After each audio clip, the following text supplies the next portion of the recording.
Hey, good morning, everyone. Good to see everyone here. By the way, did you check the audio settings to make sure it's going to the mic? Let's do that. Probably is, but probably safe to. Let's do that. Let's see. Complain if you check settings and go to audio. Sam's, yep, you're good. Booyah. Look at that. It's like I know what I'm doing, but I don't. This part of the recording. Yeah.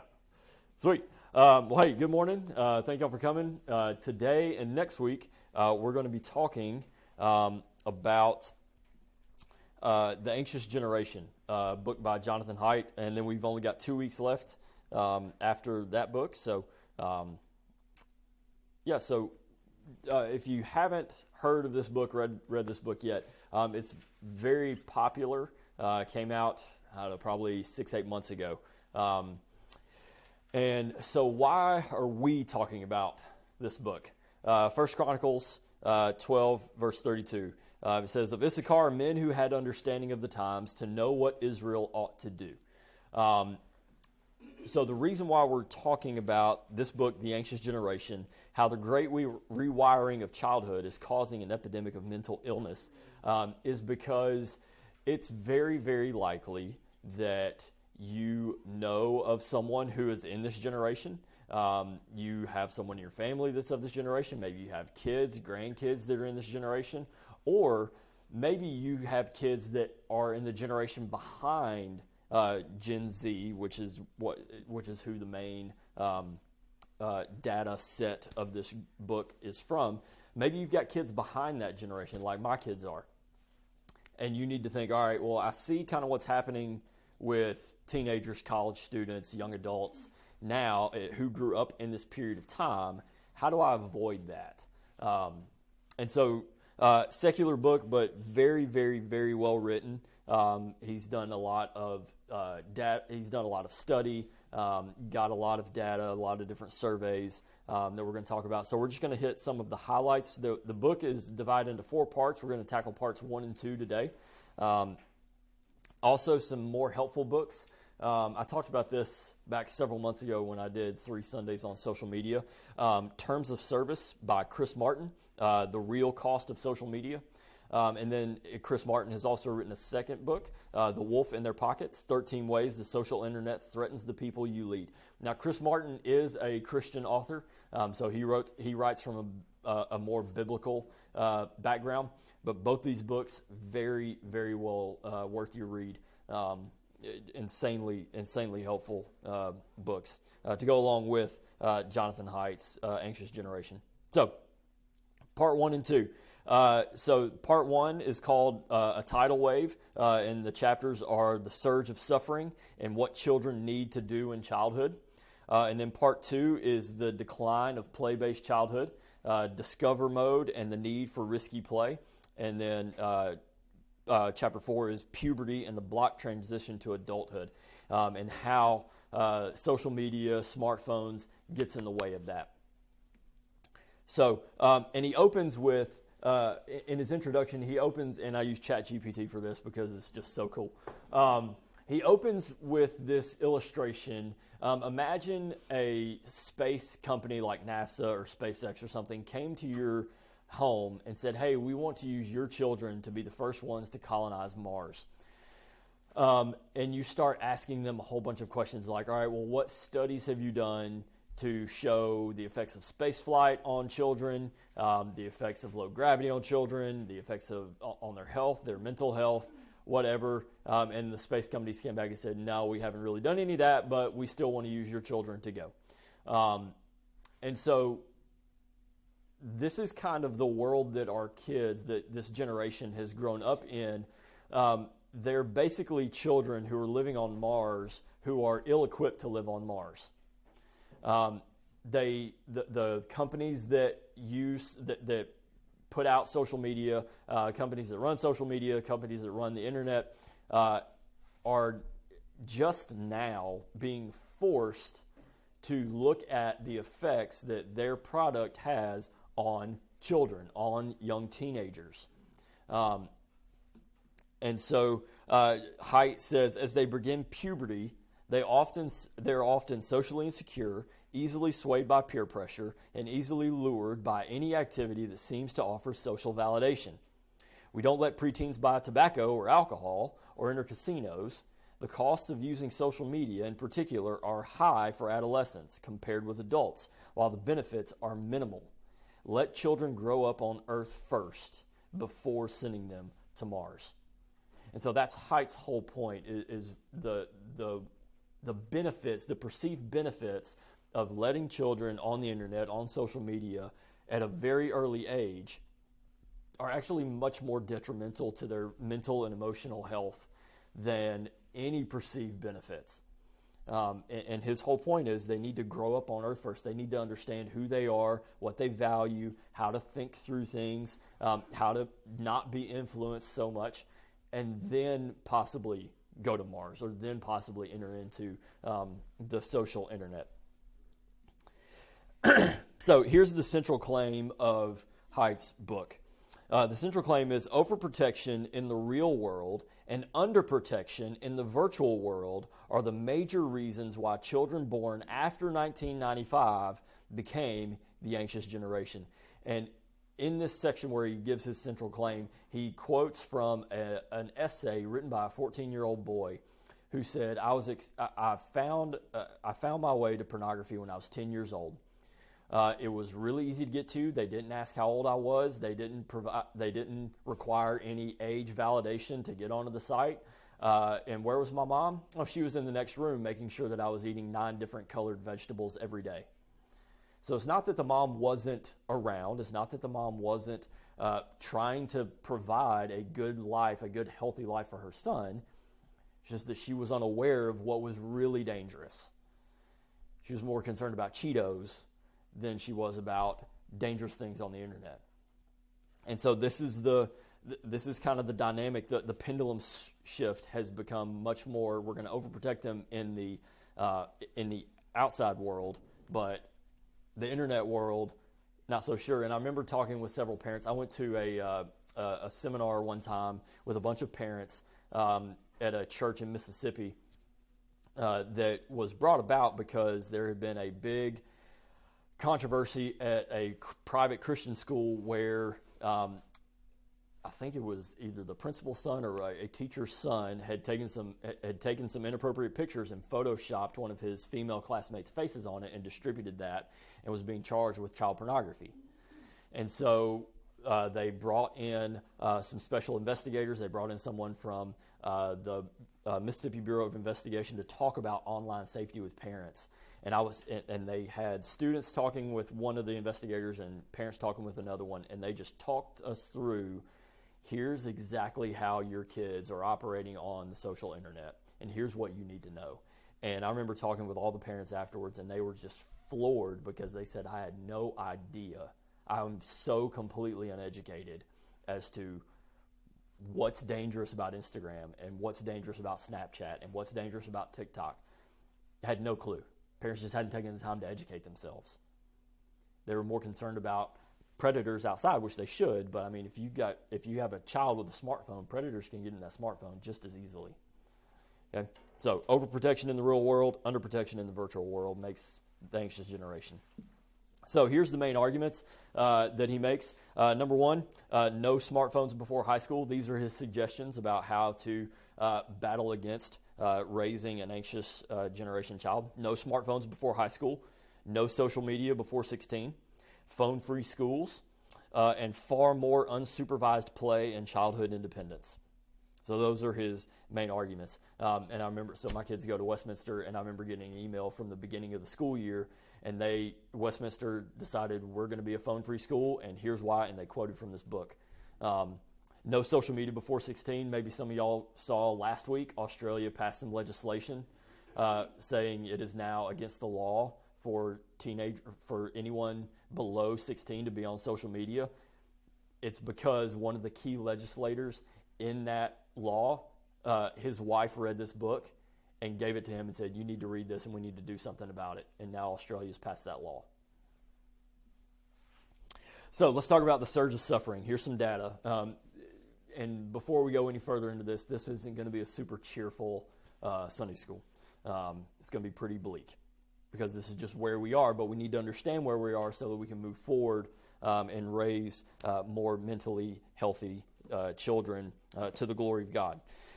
So between 2010 and 2015, there was an increase of 150% of depression reported among both teenage girls and teenage boys.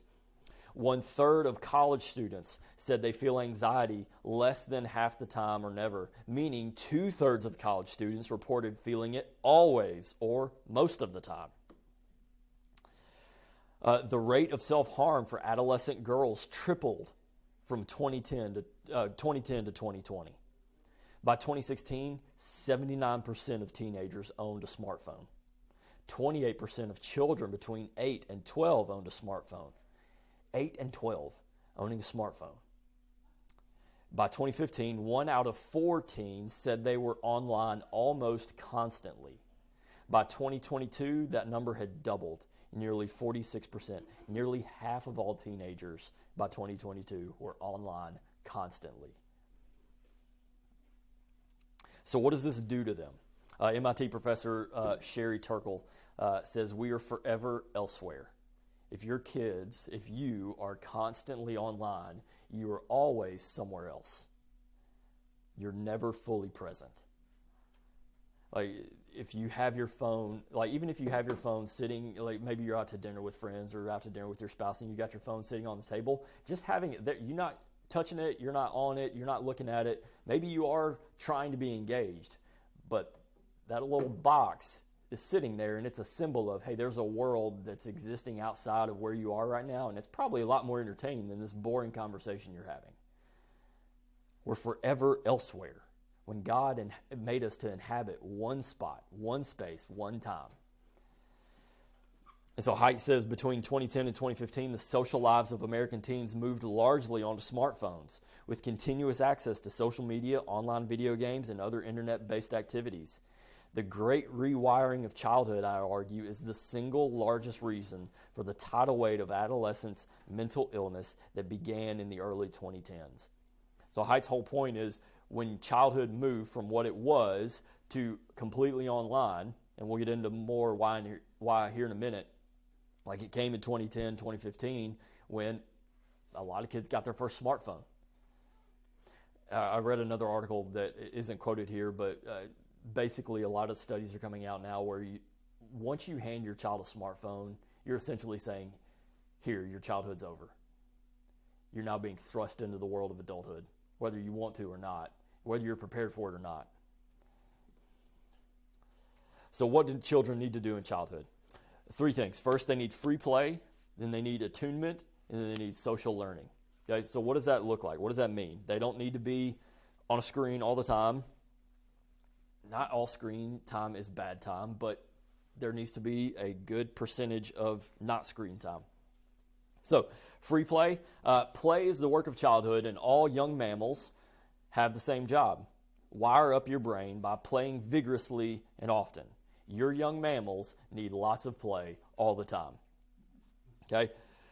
Call your kid a mammal. See what that does to him.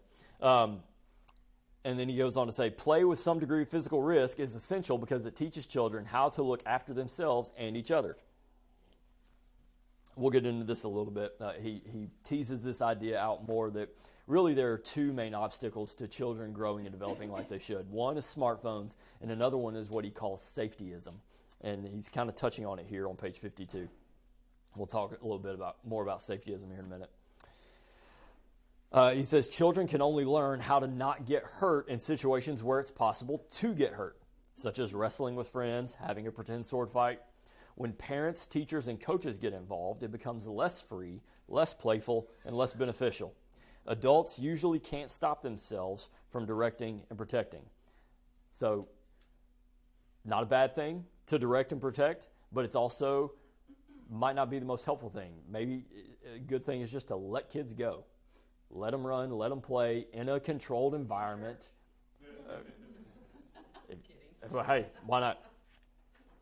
But like in a good controlled environment where they can be safe, like where there are some boundaries, right? Boundaries are good.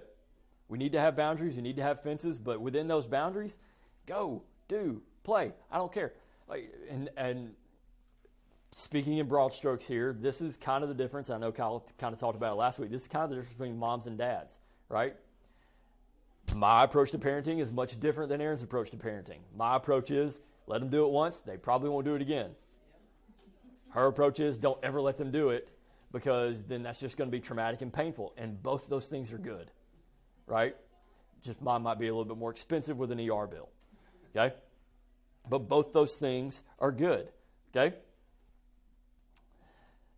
He goes on, he says, gradually from trial and error and with direct feedback from playmates, elementary school students become ready to take on the greater social complexity of middle school.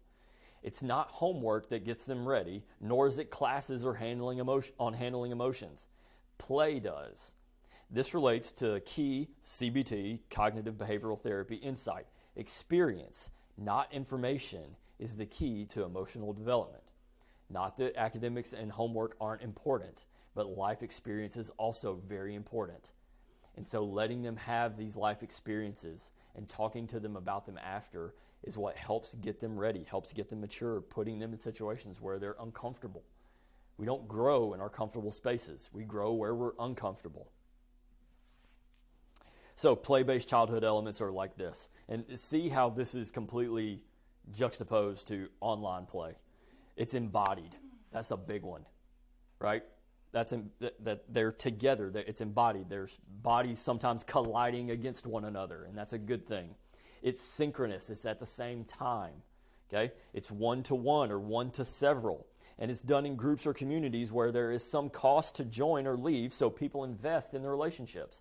Think about how that's different from the online world. You can just ghost somebody. You can just unfriend them. You can just block them, and you never have to talk to them again. Yeah?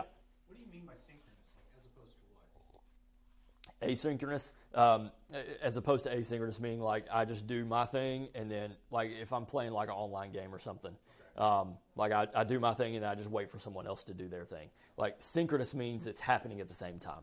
Like we're all playing tag together, right? Like we're all playing football together. Yeah, so these are the elements of play-based childhood that all of our children need. Next is attunement. Children learn through play to connect, synchronize, and take turns. They enjoy attunement and need enormous quantities of it. Attunement and synchrony bond pairs, groups, and whole communities. Social media, in contrast, is mostly asynchronous and performative. It inhibits attunement and leaves heavy users starving for social connection. And he talks in this section about babies. From very, very early, they're able to mimic face movements, and that's attunement, right?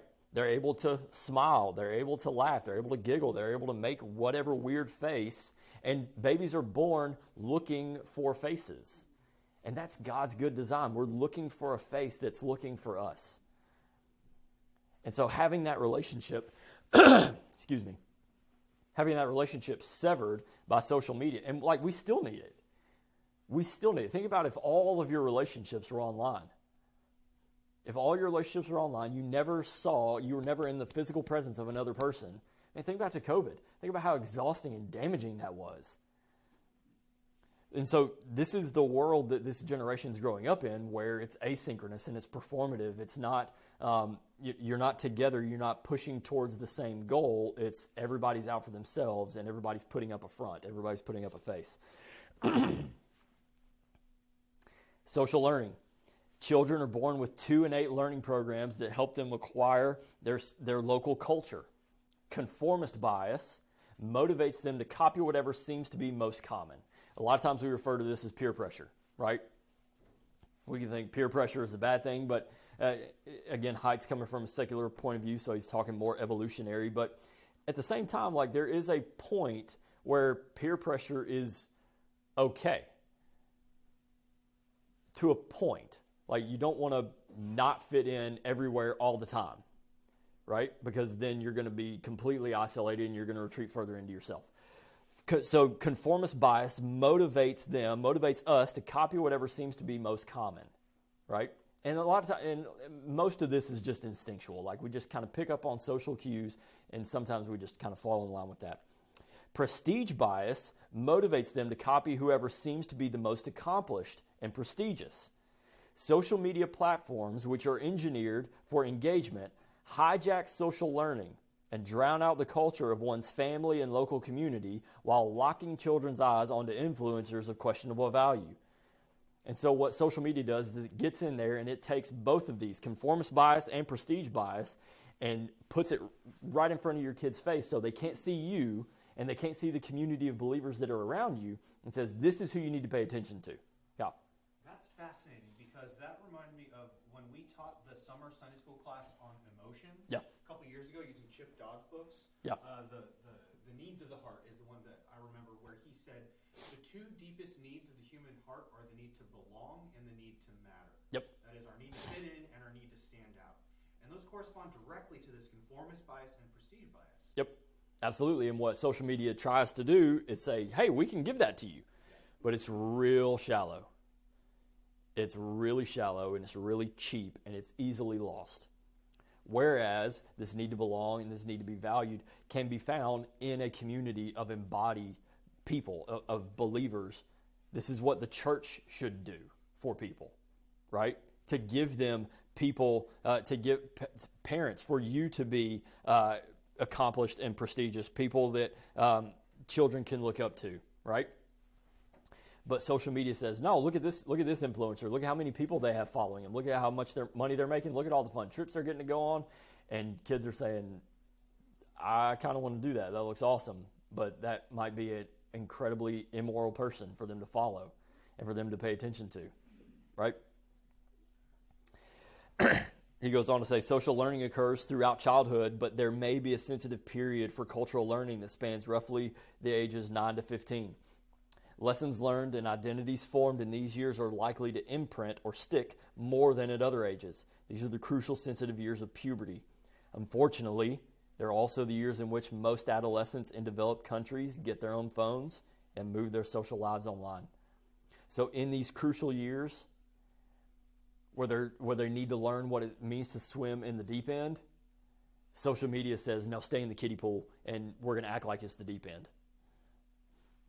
They get their smartphones, they get their social media accounts, and then their identities formed outside of their community, outside of who they are, outside of their values and understandings and what social media says is important, rather than finding it in their families, in their communities. Yeah, Sandy.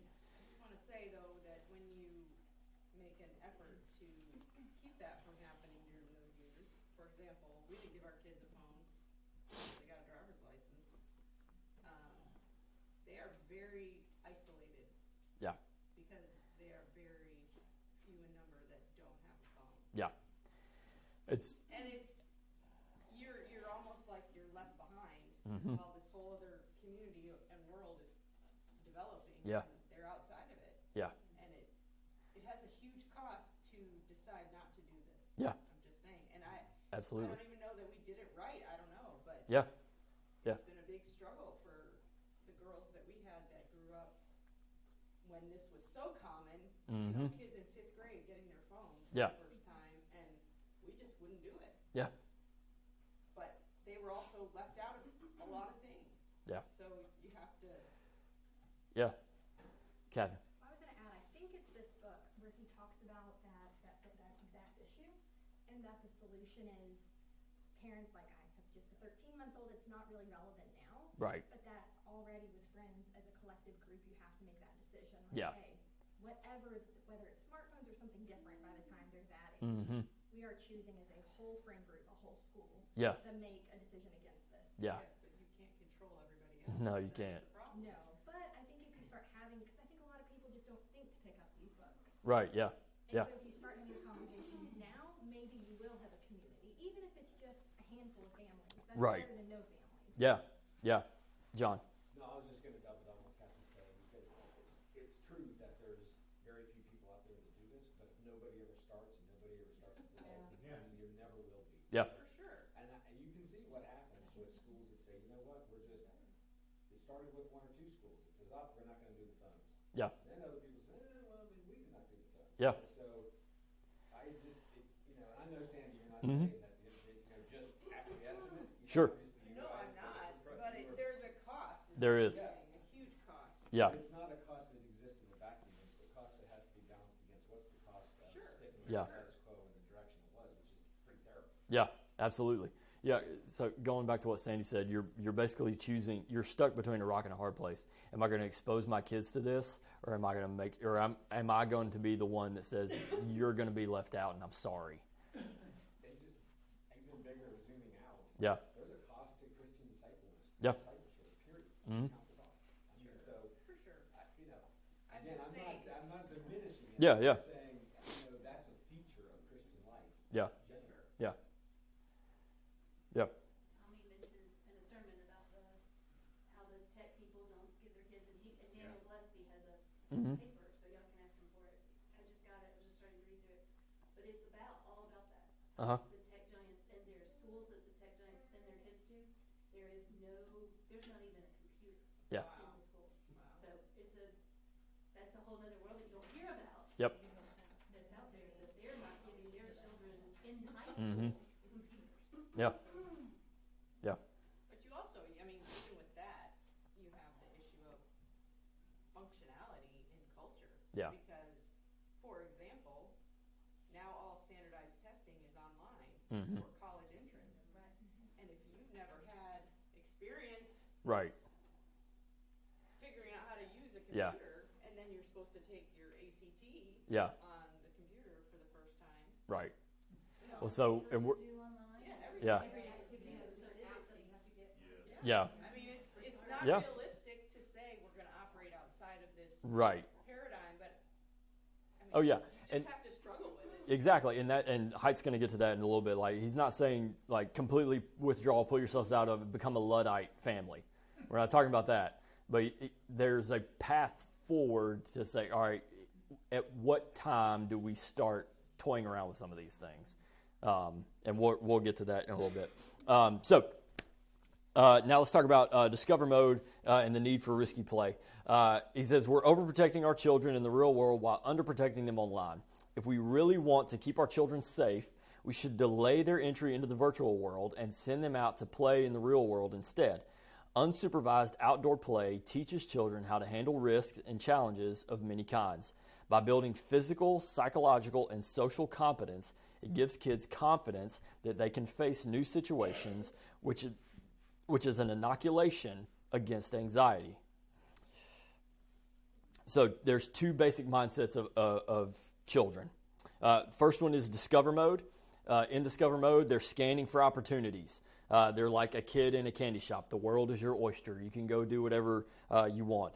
They think for themselves, which we know as sinful human beings, like that can lead to some bad things. Like I get to decide what I want to do. But the basic expression of the discover mode is let me grow. Let me figure this out. I want to get in here and figure out this, whatever this is. You know, I want to push my limits. I want to push my boundary. Can I climb this tree? I don't know. If you won't let me try, I'll never know if I can climb this tree, right? And then there's defend mode, another mindset for children.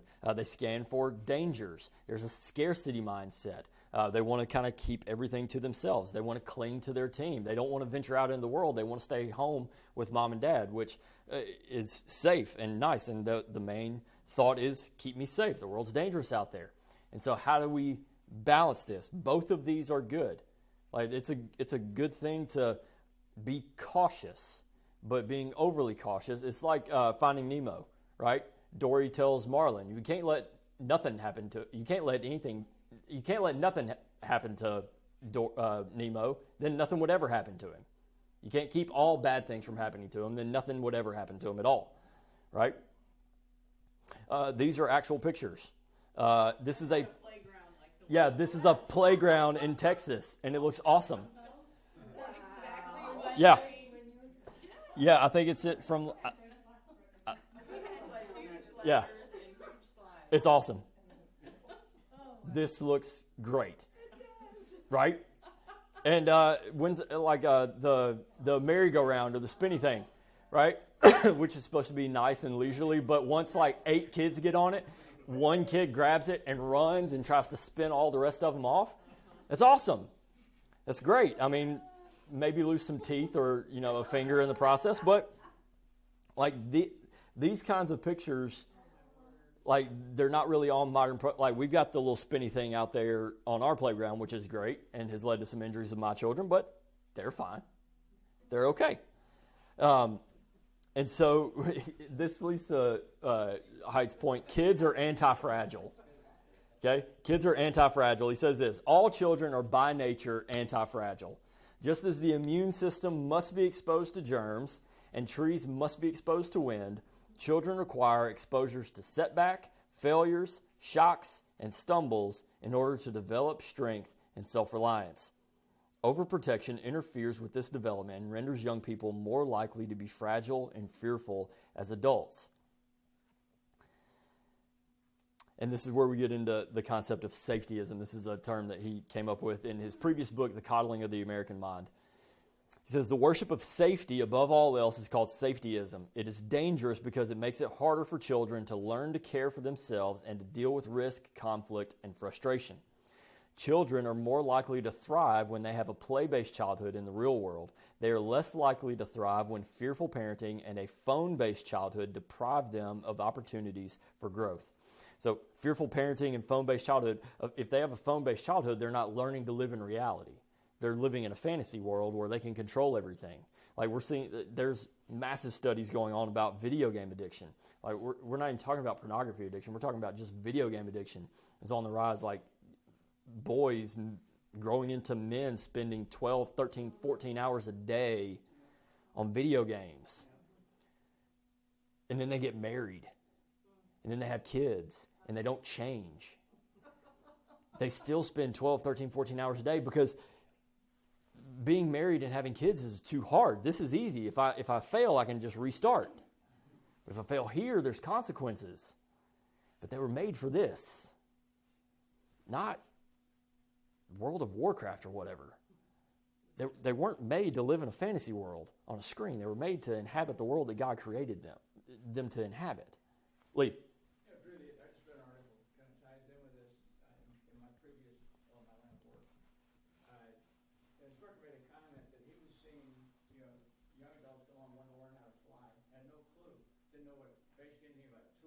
Mm-hmm. As far as safety, thinking logically, mm-hmm.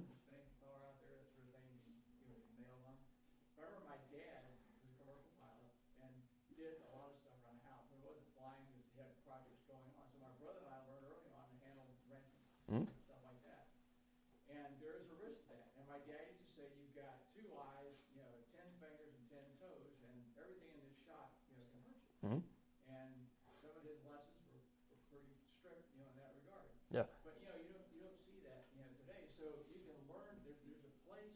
I use the term embracing technology where it makes sense. Yeah.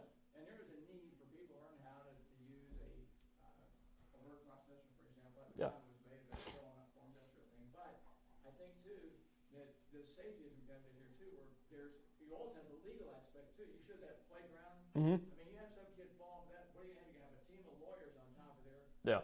Sue someone for having a dangerous facility out there, right. or whatever. So you've got that going on, as well. So there's got to be a balance that comes in. But the thing about it, though, is we just don't see kids playing mm-hmm. go-karts. Something like you learn that a nail doesn't make a good axle. It takes a bolt. Right. That yeah. Kind of stuff, girls. How many girls nowadays or people know how to use a sewing machine? That's one of the first things the big guy bought when we got married. Yeah. You didn't have a lot of money. You can do things with a sewing machine. Yeah. And so we don't see that sort of thing going on. And this stuff with the game one, I absolutely detest it. Yeah. I've got grandkids that are kind of get wrapped on the axle on that, and it needs to go away. Yeah. And I don't know how you go about doing it. That's the problem because there's peer pressure. It's tough. My grandmother taught me how to use a sewing machine. I remember that. Let's keep going. So puberty and the block transition to adulthood. This is where he's going to kind of get into, all right, what do we do about it? And he's going to talk more about in the next part 3 and part 4 about what specifically what governments can do, what schools can do, what parents can do. But here's what he says. Heightened susceptibility to stress in adolescence is a specific example of the fact that puberty makes the brain more malleable or plastic. Puberty is therefore a period when we should be particularly concerned about what our children are experiencing.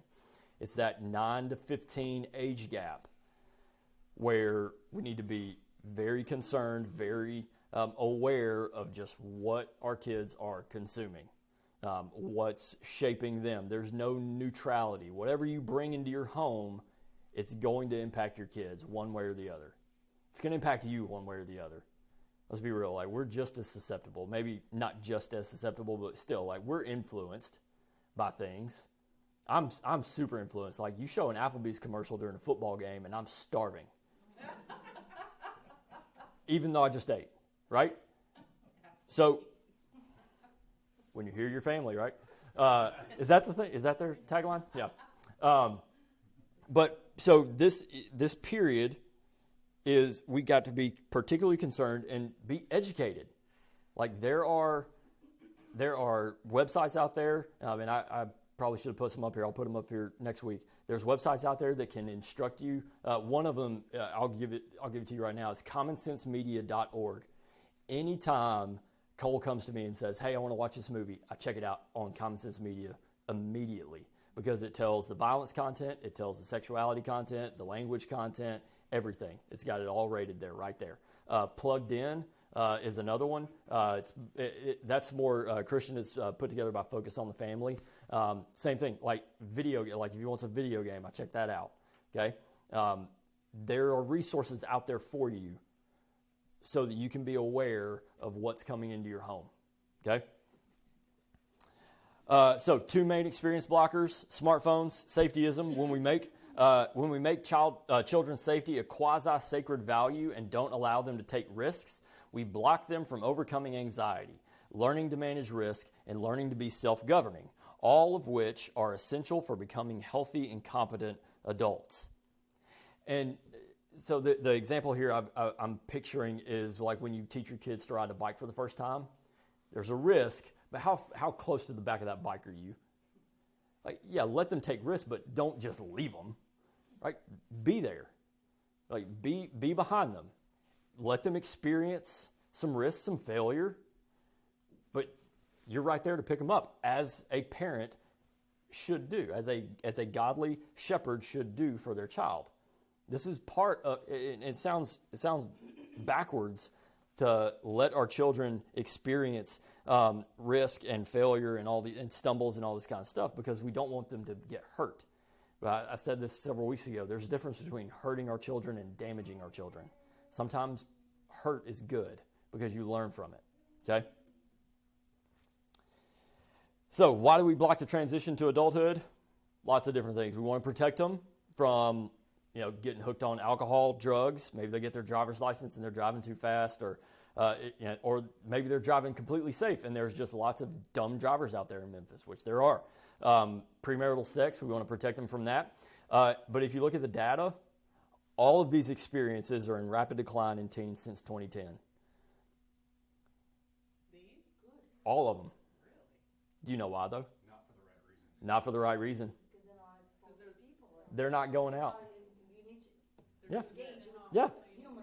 They're not leaving. Like, there's another book. It's called iGen by Jean Twenge, which is kind of it was kind of a forerunner to Jonathan Haidt's book. Like, she's the one that kind of started to track all these data points. She was like, yeah, they're going down, but it's not because there's a moral revolution going on amongst teenagers and college students. It's because they're just not going out. Like, you got stories of 18, 19-year-old high school graduates, college freshmen who don't have their driver's license just because mom and dad drive them everywhere, and they just don't want to. They just want to stay home. Their life is online. They don't want to go out and meet friends. They aren't using their phones to set up times to go out and meet friends. They're just sitting, texting, group chatting all day, Snapchatting all day. The friendship experience has become completely disembodied. Completely disembodied. So yeah, all these experiences are in rapid decline, but it's not for the right reason. It's just because their life has moved from out there to on their phones. So if we're going to block the path to adulthood, we need to shift our focus. Okay? Come on, Zion, tell me, man. So here's the ladder of adulthood. So this is Haidt's suggested plan for when to expose our children to certain things, right? Again, this is just his suggestion. Take it for whatever you want. So age 6 is kind of the age of family responsibility. Children become more contributors in the home, right? That's when they can start earning their keep. That's when you can maybe, I don't know, withhold dinner until they go clean their, no, you can't do that. But this is kind of when they can start, pick up your room. Keep your room clean. Like, you're 6 now. You should be able to do this, right? Age 8 is when they start to experience some local freedom. Children gain freedom to hang out in groups without adult supervision, like going over to some friends' houses and, rather than like when they're little, you got to keep all the little toddlers together and give them lots of toddler toys all over the floor. But now they can just go up to somebody's room or go to the playroom by themselves, and the adults can sit there and chat. We trust them enough to go and be wild and crazy elsewhere. Age 10 is the age of roaming. They're free to roam more widely. They show good judgment and do more to help out with the family. Like that's, the length of your leash is dependent upon the kind of judgment that you exhibit. If you make a bunch of dumb decisions, you can't go 6 feet away from me. But if you're smart, like if you do what we ask you to do, if you show good judgment, then yeah, you can go to a friend's house across the street. That's fine. Just call me when you get there, whatever. Age 12 is the age of apprenticeship. Children should begin to find adult mentors and role models beyond their parents. Again, social media is going to say, hey, look at this influencer over here. Look at this person. Don't they look fun? Don't they look like they have a lot of money? Don't they look like they're getting to go do a bunch of fun stuff? Even though they're completely immoral. But instead, what we should do is say, all right, you're going to go work with Mr. Stoner out at his farm. And you're going to help pick blueberries. You're going to help, haul hay, whatever. And you're going to be around a good role model who's going to teach you some things that I know I've said to you a million times, but maybe you'll hear it from him. Okay? Isn't that the most...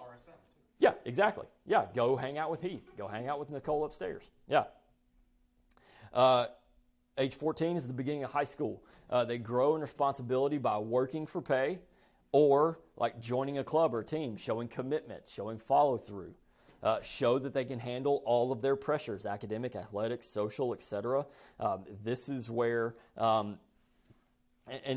he says here, like 12 to 14 might be the time to think about introducing, if you got a smartphone, a dumb phone, right? All it does is call and text. No apps, no internet browser, nothing like that. It can call mom, dad, hospital, okay? So 12 to 14, he says, is the time to maybe start thinking about that.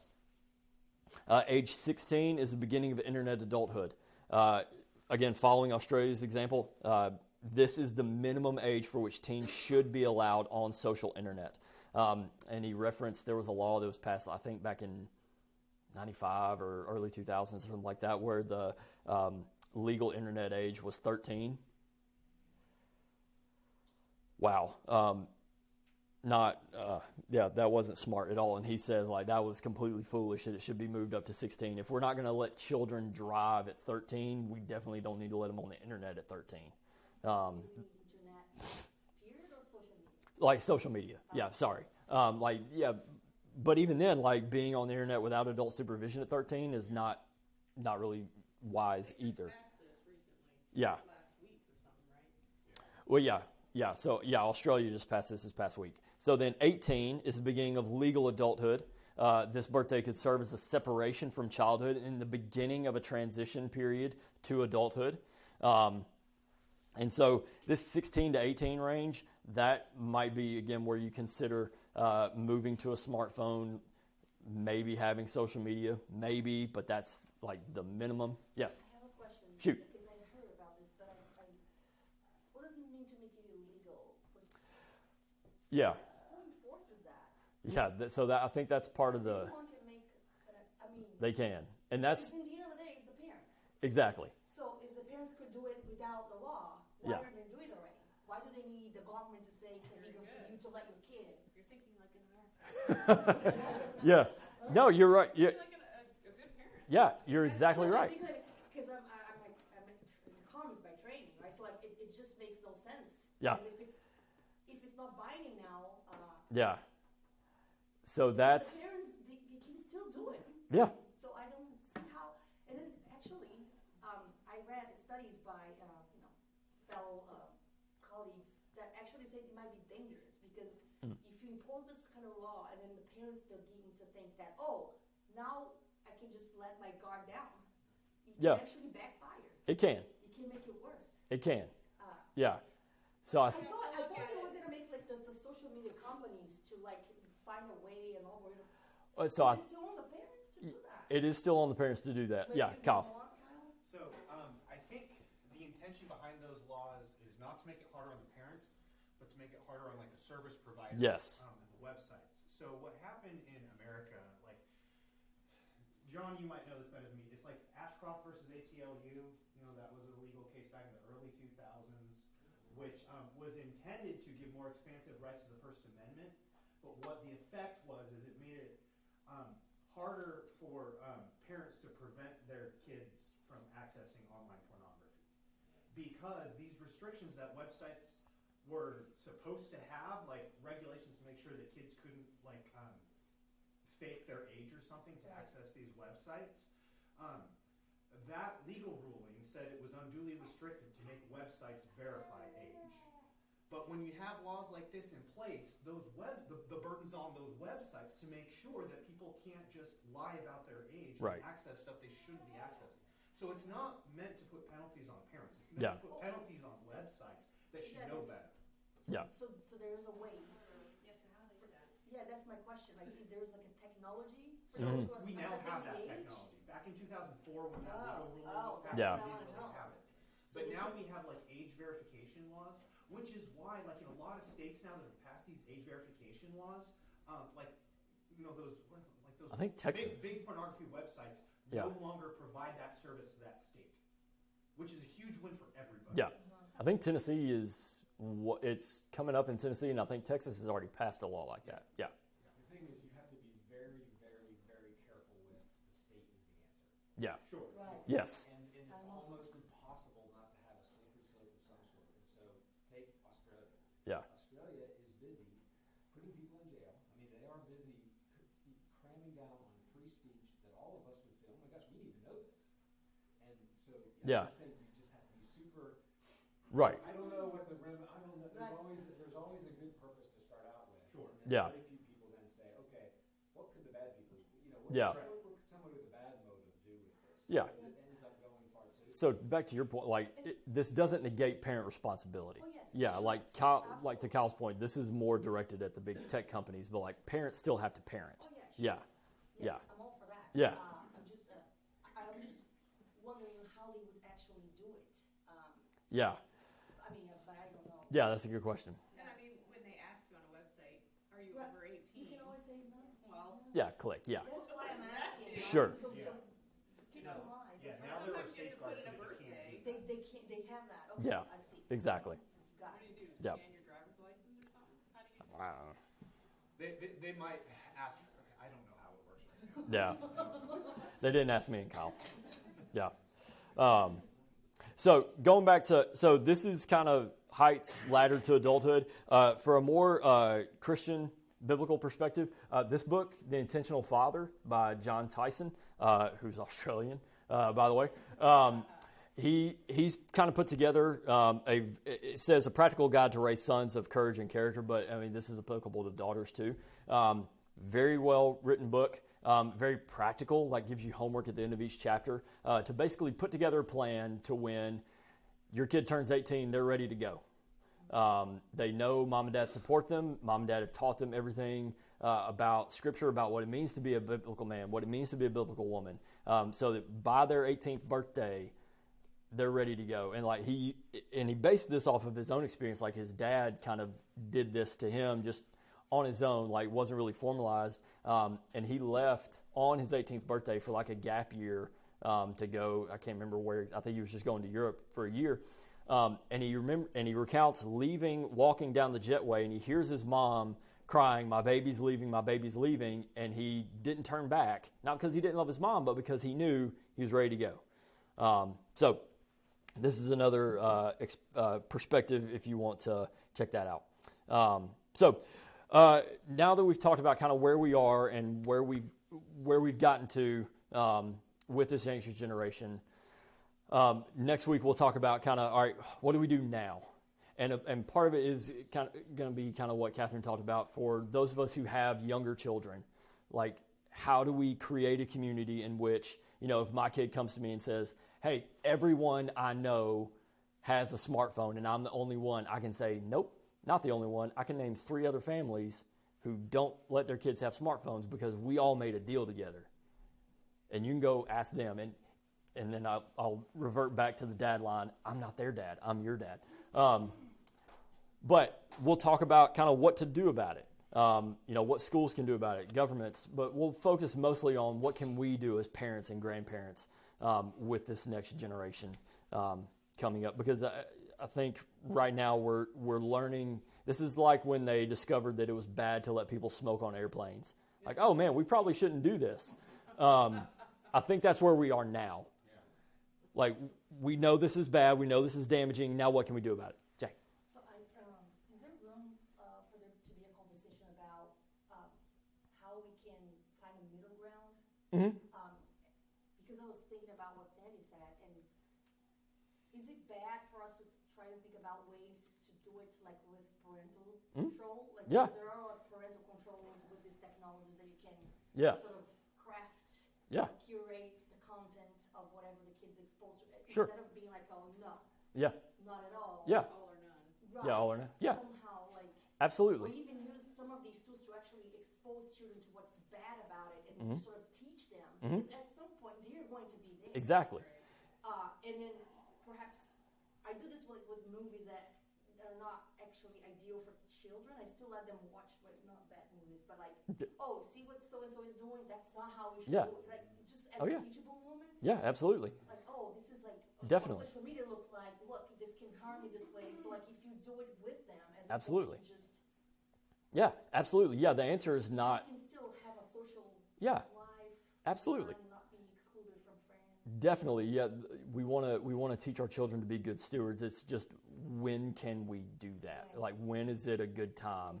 Like, that's something that we're having to manage. So Cole's 9 right now, and like, we're still having to manage obsessions with him. Like, he can just get fixated on certain things. We're like, all right, well, we need to focus on some other things and broaden your brain. And like, having lots of conversations about that.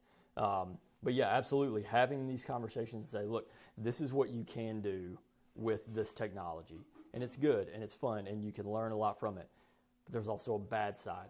And it's my job to protect you from that bad side. And then in that conversation, say, look, even if you get to the bad side, like, come tell, like, I want to be a safe person for you. Like, that it's really dangerous. There's a lot of really bad out there. And so constantly being there with your children, just like you let them have risks outside. I almost said you want to let them have risk online, but like, even then, like, minimal risk. Yeah. Yeah. Because it's reality. Yeah. I mean, not to say that we also, as grown-ups, are Yeah. not I've seen older people. Like, Yeah. Absolutely. elderly people being addicted to phones. And Absolutely. Oh, grandparents. Yeah. Terrible. Yeah. Why? And then these are like Yeah. people over 6 years old. Oh, and yeah. They get this technology now, Mhm. and they can't let it go. Oh yeah, my grandmother's 92 and she's all over It's Facebook. growing, but this is really pervasive. I mean, Uh-huh. to the point where you see grandparents with children, like, we go visit grandparents and then the kids are playing, instead of the grandparents engaging with the kids, he's Yeah. on the phone, just like laughing and doing, like, talking to friends online, and then the Yeah. kid's like, what are we doing here? So Yeah. we travel all the way from America to come here and then enjoy time with grandpa. Grandpa's on the phone. Yeah. Completely addicted to Yeah. everything. Kyle. Yeah, It's just not just children. Yeah. an observation that came to mind is, I think, when it comes to our parenting and like the boundaries we're setting with our kids, we need to keep in mind that the risks that they face outside are largely to their bodies, Mm-hmm. but the risks they face online are largely to their souls. Yeah. And so the boundaries we enforce need to fit the threats. Yeah. That's good. Yeah. Absolutely. So, wait, let me pray. If we have any more questions, yeah, love to hear them. Let's pray. Father, thank you for this morning. Thank you for this conversation that we've had. Father, thank you for all that we can learn from this book and how we can think correctly and understand the times that we're in so that we can know what to do. So, Father, I pray for these parents, these grandparents in here that wherever their kids are, if they're college, high school, middle school, elementary school, young children, Father, that we would think biblically about this, that we would educate ourselves, that we would arm ourselves with knowledge so that we can better, more faithfully steward and shepherd our children so that they can grow to be God-honoring, biblically minded men and women who enter into the world not anxious, not fearful, but aware and equipped. So, Father, help us to do that. It's in Christ's name we pray. Amen.